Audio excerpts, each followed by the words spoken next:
Batanes, atin ba talaga? May mga eskolan sa China na nagsasabing hindi raw. Paano nangyari ito? Tignan natin. Batanes, ang pinakahilagang probinsya ng Pilipinas. Bahay ng mga Ivatan, ng mga Stone House at ng Marlborough Country sa kilalang bahagi ng bansa. Pero may lumabas na claim mula sa isang grupo ng mga scholars sa China na hindi raw atin ang Batanes. Oo, tama ang narinig nyo. May mga akademiko sa isang universidad sa China na nagsabing ang Batanes ay dapat ituring na bahagi ng teritoryo ng China, hindi ng Pilipinas. Paano ito nangyari? At ano ang ginawa ng gobyerno natin? Tingnan natin. Bago tayo magpanik, hindi ito opisyal na paninindigan ng gobyerno ng China. Wala pang opisyal na declaration ng Beijing na kiniklaim ang Batanes. Ito ay galing sa isang symposium, isang akademikong pagpupulong sa Jinan University sa Guangzhou noong huling linggo ng June 2026. Mahigit 10 scholar mula sa mga kilalang institusyon sa China ang nagsabing ang Batanes ay natural geographic extension ng Taiwan. At dahil inaangkin ng China na parte nila ang Taiwan, kaya sabi nila dapat parte din nila ang Batanes. Sundan nyo ang lohika. Taiwan raw ay China. Batanes raw ay extension ng Taiwan, kaya Batanes raw ay China rin. Pero bago man tayo mag-alala ng gusto, alamin muna natin, ito ba ay bago? Kung natatandaan nyo, hindi ito ang unang beses na may ganitong klaseng claim na lumalabas tungkol sa teritoryo natin. Noong 2025, may kumalat na mga posts sa Chinese social media na nagsasabing ang Palawan daw ay parte ng China mula pa noong Ming Dynasty. Ang sabi pa nila, Zhenghe Island daw ang orihinal na pangalan ng Palawan, ipinangalan sa isang Chinese admiral. Walang basehan ito, wala ring ebidensya pero kumalat pa rin. Ngayon Batanes naman, parehong pattern, akademiko o social media na nagsasabing sa amin dapat to, gamit ang kwento, hindi katotohanan. May tawag ditong mga analyst, lawfare, ang paggamit ng mga akademikong papel o legal na argumento sa halip na aksyon militar para unti-unting itanim sa isip ng mundo na may basehan ng isang claim kahit wala naman talaga. May konteksto din kung bakit sa panahong ito lumabas ang claim na ito.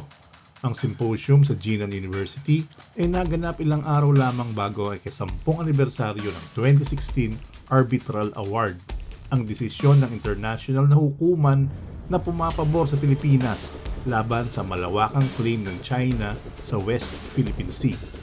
Kasabay din ito, inanunsyo ng Pilipinas at Japan na magsisimula silang mag-usap tungkol sa delimitasyon ng kanilang exclusive economic zones sa dagat ng silangan ng Taiwan. Ibig sabihin, hindi ito nangyari ng basta-basta. Ayon sa mga analyst, parang isang warning shot ito. Isang paraan para ipaalala sa Pilipinas na hindi lamang West Philippine Sea ang pwedeng pagtalunan. Kaya paano sumagot ang Pilipinas dito? Anong sinabi ng DFA, ng National Historical Commission at ng Kalihim ng Depensa? At mas importante, ano ang dapat nating alamin bilang mga Pilipino para hindi tayo madaling maloko sa susunod na claim na lalabas? Kanina natutunan natin na may mga scholars sa China na nagsabing ang Batanes ay kanila gamit ang argumentong extension daw ito ng Taiwan.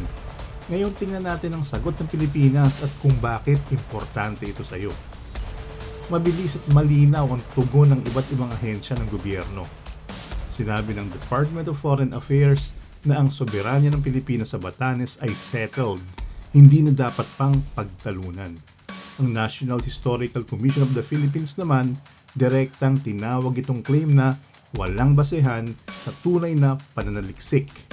At ang kalihim ng depensa, si Gilberto Teodoro Jr. ay nagsabing ito ay nagpapatunay lamang sa matagal ng suspecha ng Pilipinas na patuloy na sinusubukan ng China na palawakin ang impluwensya nito sa mas maraming teritoryo sa rehiyon. Pansinin nyo, magkakaibang ahensya, iisang mensahe, hindi negotiable ang Batanes. May isa pang bagay na kawili-wiling malaman. Hindi lang ang mga opisyal ng ahensya ang sumagot sa claim na ito, kundi pati rin ang mismong bansa ng Taiwan. Ilang linggo bago lumabas ang claim ng mga scholar, may naganap na paglalakbay isang traditional na bangkang kahoy mula sa Orchid Island ng Taiwan ang naglayag patungong Batanes.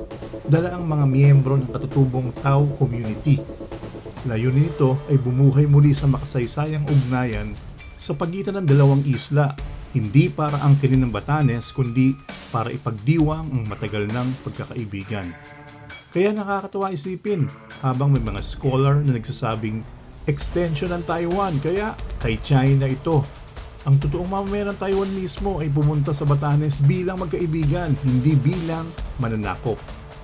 Bakit dapat mo itong pakialaman kahit hindi ka taga Batanes? Una, ito ay parte ng mas malaking usapin ng soberanya. Kasabay ng patuloy na tensyon sa West Philippine Sea kung saan may 2016 na desisyon mula sa isang International Arbitral Court na pumapabor sa Pilipinas pero patuloy pa rin hindi kinikilala ng China. Pangalawa, ipinapakita nito kung paano gumagana ang mga ganitong claim sa modernong panahon. Hindi laging barko o sundalo ang ginagamit. Minsan, akademikong papel lang o post sa social media para unti-unting baguhin ang naratibo.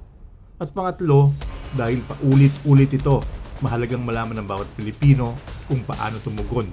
Hindi sa galit o rumor kundi sa katotohanan at opisyal na dokumentasyon. Ang pinakamalaking depensa natin dito ay hindi barel kundi kaalaman. Kapag may lumabas na claim ukol sa teritoryo ng Pilipinas, sa social media man o sa akademikong papel, huwag agad tayong matakot o magpanik. Suriin muna, may basehan ba ito sa batas o kasaysayan? Anong sinasabi ng opisyal ng mga ahensya ng gobyerno?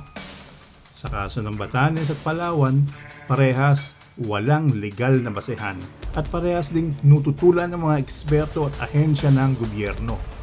Kaya sa susunod na may marinig kang claim na hindi raw ate ng isang bahagi ng Pilipinas, alalahanin mo ang video na ito. Alamin muna ang katotohanan bago maniwala sa kwento. Kung gusto mong maintindihan pa ang mga issue tulad nito, ang West Philippine Sea, ang mga claim ng China o kung paano ito nakakaapekto sa ating bansa, mag-subscribe na dito sa Pilipinas Explained at i-turn on ang notification bell para hindi ka mahuli sa mga susunod nating video. Salamat sa panonood at ingat lagi, kapwa Pilipino.